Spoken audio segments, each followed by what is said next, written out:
자, 오늘은 이제 예수님의 종말론의 결론입니다. 25장에서는 지금 세 비유가 나오는데 앞에서 우리 열처녀 비유, 달란트 비유에 대한 얘기를 했습니다. 자, 오늘 이 시간에는 이제 양과 염소에 대한 것을 얘기하십니다. 자, 먼저 이 열처녀에 대한 얘기를 할 때 그대로 강렬하게 메시아를 기다렸으나 메시아가 왔을 때는 영접했어요, 못했어요? 자, 왜 메시아가 그렇게 오랫도록 메시아를 기다렸는데 그들은 왜 메시아가 왔을 때 메시아를 영접하지 못했느냐? 잘못 기다렸죠. 오해를 하고 있었습니다. 자, 그 다음에 이제 달란트 비유에 대한 얘기할 때 달란트 비유의 문제는 한 달란트 받은 자예요. 그렇죠?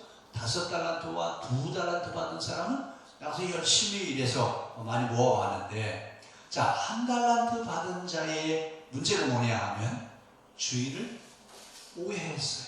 주인이 어떤 분이라고요? 아주 악한 사람이래요. 악독해가지고 만약에 잘못하면 주인이 내 목을 자를 것 같아가지고 내가 그 돈을 어떻게 했어요? 그대로 갖다가 놓았다가 그대로 가져왔습니다. 여러분, 이게 참 중요해요. 자, 그대로 갔다가 있는 것을 어떻게 했어요? 그대로 갔다가 그대로 가져왔어요. 뭘 얘기하느냐 하면 이것은 정통을 얘기해요. 정통. 우리 흔히 뭐라고 해요? 정통이야, 정통이야. 뭐 이런 얘기 하잖아요. 그러니까 이 사람은 지금 정통이에요. 변함이 있어요, 없어요? 변할 수 있어요? 정통이기 때문에 변할 수가 없는 거예요. 자, 이래서 이제 오늘 이 이야기를 가지고 뭘 지금 말씀하고 싶으냐? 우리의 신앙을 늘 점검해 보라 그 말입니다. 옛날 그대로 있느냐 아니면 날마다 새로운 것을 추구해 가고 있느냐라고 하는 것을 보라 그 얘기예요. 만약에 우리가 있는 것 그대로 있다면 나는 뭐하고 똑같은 사람이에요? 정통을 주장하는 한 달란트 받은 사람과 같다고 말입니다. 그러니까 날마다 우리의 신앙을 점검해 보라 그 얘기죠. 자, 그 다음에 세 번째 비유가 뭐예요? 양과 염소를 구별하시는 심판하시는 날이 올 것이다. 자, 그런데 이제 이게 마지막 종말론의 결론입니다. 오늘 이 말씀 속에는 예수님의 말씀이 지금 다 들어있고 예수님의 설교를 지금 마무리하고 있어요. 그러면서 여기서 뭘 말하려고 하느냐? 하나님을 믿는 게 뭐냐? 하나님을 믿는 게 뭘까요? 자, 여기 본문에서 하나님을 믿는 게 뭐예요?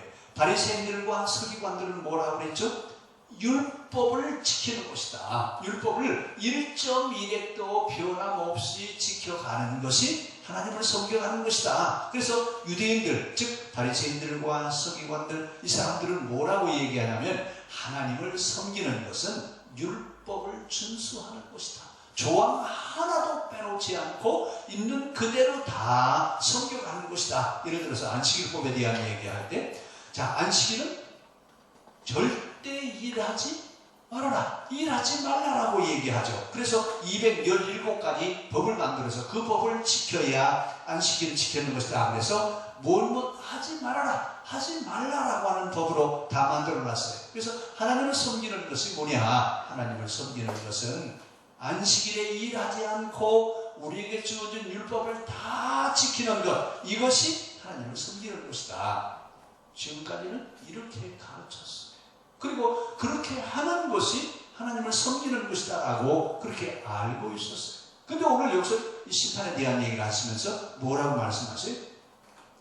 자, 오른편에 있는 양과 왼편에 있는 염소. 아니, 왜 양과 염소라고 얘기하는지 모르겠어요. 자, 하여튼 그러면서 뭐라고 해요? 오른편에 있는 자들에게 이르시되 아버지께 복 받을 자들이요, 너희는 복을 받을. 왜 그럼 오른편에 양과 염소를 구분해 놓고, 즉 양과 염소를 구분한다라고 하는 말은 하나님이 이 땅에 다시 오시는데 그때 다시 오실 때는 이 세상의 모든 사람들을 심판하신다 그 말이에요. 근데 심판하시는데 뭘 구별하는 것처럼 양과 염소를 구별. 근데 여러분, 우리 어때요? 양과 염소 구별되셔야 안 되셔요? 어려워요, 쉬워요?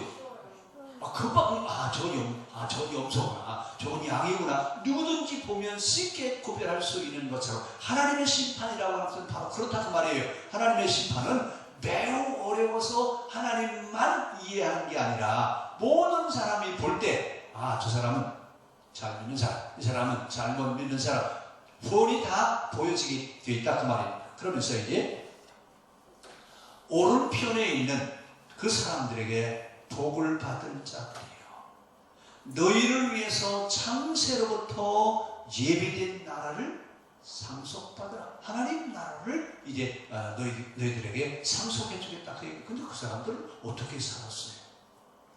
잘 믿었어요. 그렇죠? 주일 성수 잘했죠? 율법을 있는 그대로 하나도 어김없이 다 지켰다고 그랬어요?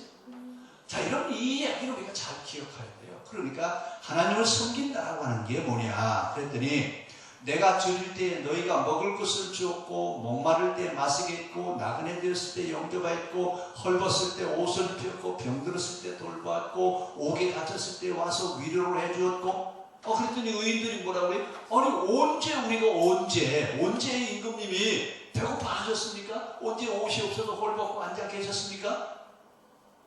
그랬어요? 지금 뭘 말씀하고 있어요? 자, 여기서 우리가 꼭 짚고 넘어가야 될 것이 뭐냐?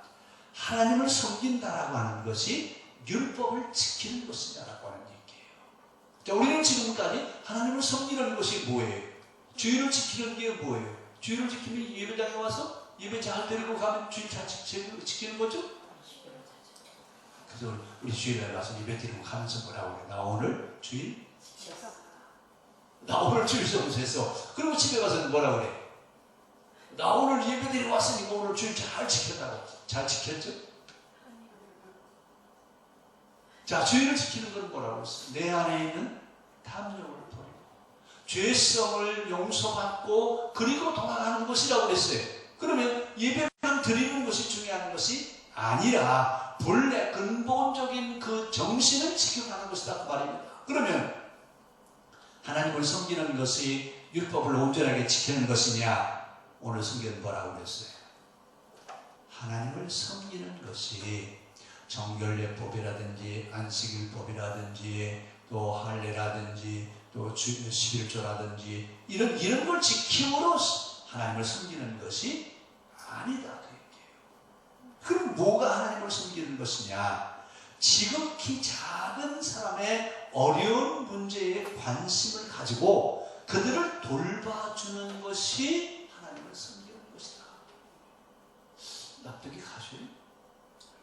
자, 오늘 예수님 지금 그 얘기한 거예요. 바리새인들과 서기관들은 율법을 지켜가는 것이 하나님을 섬기는 것이다 라고 얘기하는데, 예수님 뭐라고 말씀하셨어요? 지극히 작은 사람의 어려운 문제에 관심을 가진 것. 다시 말씀드리면 사람이 당면한 문제, 절박한 문제에 관심을 갖고 그 문제를 같이 풀어가려고 하는 것이 하나님을 섬기는 것이다. 자, 우리 교회 안에서 일어나는 일만 가지고 생각하면 안 돼요. 우리가 살고 있는 삶의 현장의 문제를 가지고 지금 얘기하는 거예요. 그럼 어떻게 하는 것이냐? 목마를 때 어떻게 하는 거예요? 물을 주고. 혹시 여러분 그 이슬람권 그쪽 중동 지역 여행 해보신 적 있어요? 거기는요, 한낮에 날이 뜨겁잖아요. 그럼 자기들 물 앞에다가 물통을 내놔요. 왜요? 목마른 사람들 가라, 물 먹고 가라고. 그러면 뭐 하는 거예요? 하나님을 섬기는 좋은 일을 하는 거예요. 이래서 그들은 물도 갖다 주고 이런 거 참 잘해요. 근데 우리는요, 누가 목마른다고 물 한 컵 줬어요? 누가 목마른 사람이 아니야.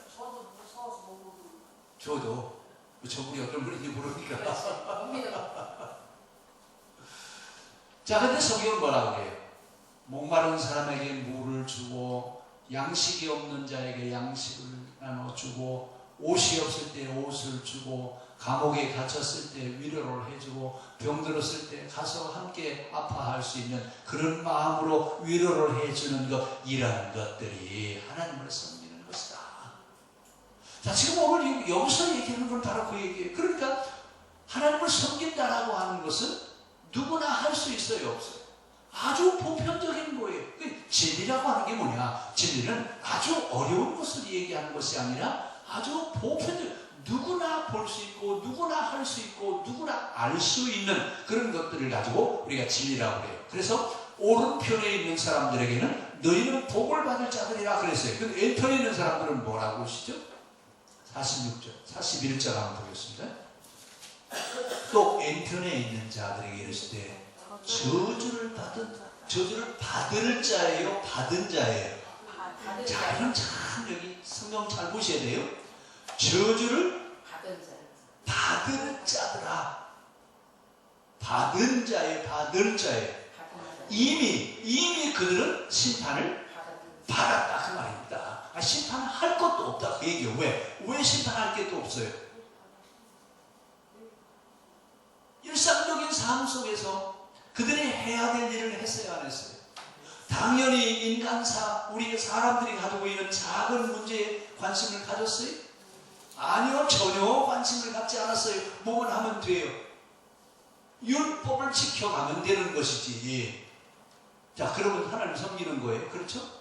자, 우리도 지금도 우리가 그렇게 오해할 수 있어요. 지금도 하나님을 섬기는 것이 뭐냐? 예배드리는 것이고 성경에는 말씀을 지켜가는 것, 이렇게 얘기할 수 있다 그 말입니다. 자, 그래서 오늘 오른편에 있는 사람과 왼편에 있는 사람들의 심판에 대한 얘기를 지금 하시고 있습니다. 자, 그러면서 뭘 지금 말하려고 그러세요? 여기서 이 말씀은 사람이 누구나 할 수 있는 일을 하지 않는 것은 곧 염소와 같은 짓이다 그 얘기예요. 오늘 여기 좀 예를 들어서 설명한 거예요. 목마를 때, 옥에 갇혔을 때, 배가 고팠을 때, 이런 이야기들은 예를 들어서 지금 설명하는 거예요. 그게 무슨 얘기냐? 사람이 마땅히 해야 될 일임에도 불구하고 그 일을 하지 않는 것은 저주를 받은 자들이 하는 짓이다 그 말입니다. 그러니까 우리가 할 수 있는 것이, 그러면 우리는 이대로 다 하고 살았어요. 그렇죠? 예?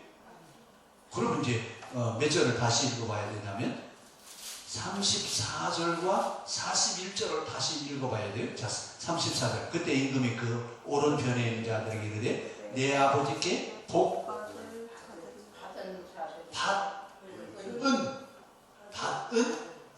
받을 자들이요.